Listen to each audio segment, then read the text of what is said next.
Hello everyone. Welcome back to my channel once again.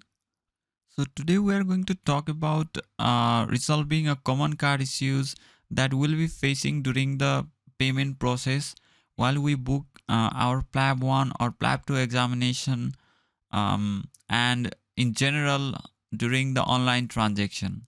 So if you are anxious about the card issues that other people are facing during the time of booking, or you had faced the payment issues or a card declined before, and you are wondering why and you want to resolve that problem, then yes, you are in a right place. So let's begin. So first of all, it is a great idea that we check that we entered the card information correctly, because there are a lot of information that we need to provide, and that includes first name, last name, especially the 16-digit card number that we tend to enter incorrectly, the expiry date, and a lot other information. It is great idea that we check it thoroughly before proceeding forward. So next reason for the card decline is not having enough fund or balance in your account. So you should always check whether you have enough fund in your debit card or your credit card limit for the credit card holders. And you should always consider a conversion rate while checking your fund or account. So let's make it clear what I mean by conversion rate. So everyone knows conversion rate, but for a simple example, Great Britain pound equals to 1.3 United States dollar. So let's consider, for example, the cost of Plab 1 examination is 239 Great Britain pound. So I need to have at least 315.5 United States dollar just to book a Plab 1 examination. So what I'll do here is, to be safe, it is better to have 350 to 400 United States dollar, so that also includes the transaction fee and other surcharges if applied as per the bank rule. So to be safe, it is always better to have a little bit of more amount than exactly the cost of exam amount.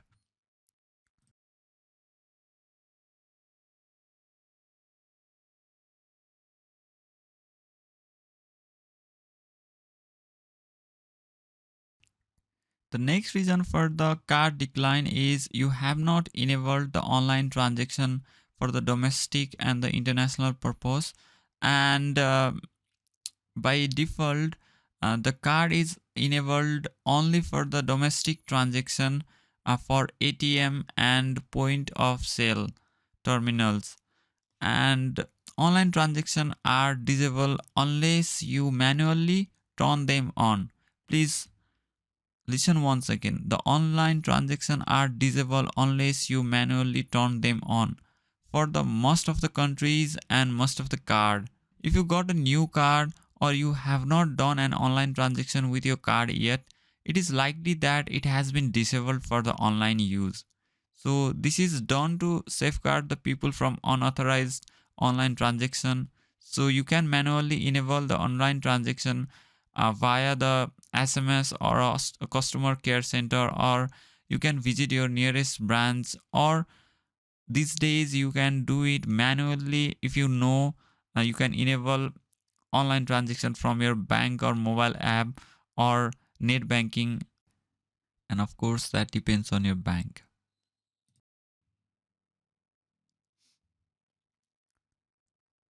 So next point I want to discuss is, please check whether you reached your transaction limit.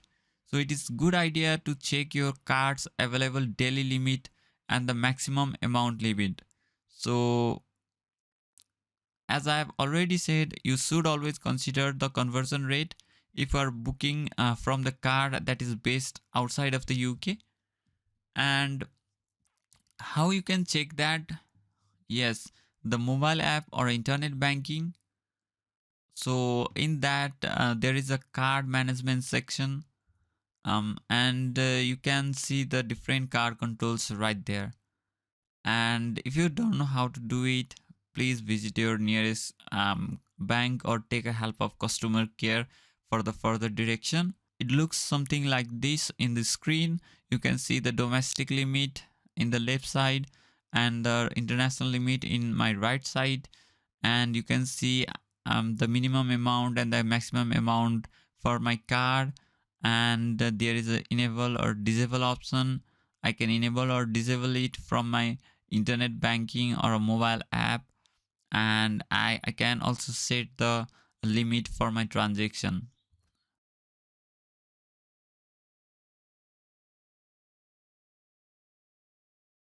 So as a safety measure, bank usually decline any transaction that seems suspicious or out of the character with your normal spending or withdrawal habit. So this may happen if you are trying to do a large transaction after a very long time, or the first time in your debit card or a credit card, a debit card especially. And to resolve this sort of problem, please call the bank beforehand and inform regarding the transaction you are about to make, and make sure that they don't block or decline the payment. The bank will generally call you for a transaction confirmation, asking whether it was really you who made the payment or the transaction. So other way to resolve the issue is make sure that you have selected the right card type. Check it is whether it is blocked or deactivated. Check if your card is expired. Check if your bank server are facing issues or under maintenance, or they have put on some notice regarding the banking or card or any sort of issues. So take home message for today is please visit your nearest branch of your bank, or call to your bank just to inform about the transaction beforehand. And please make sure that your card do not have any issues. That is very important. And the next very important thing is keep at least two cards, preferably from different card types and different bank if possible, because that will avoid the last minute hustle. And it is better to arrange the two card rather than losing your seat. So this is it. Thank you for watching my video. And if you find this video helpful, please consider subscribing my channel.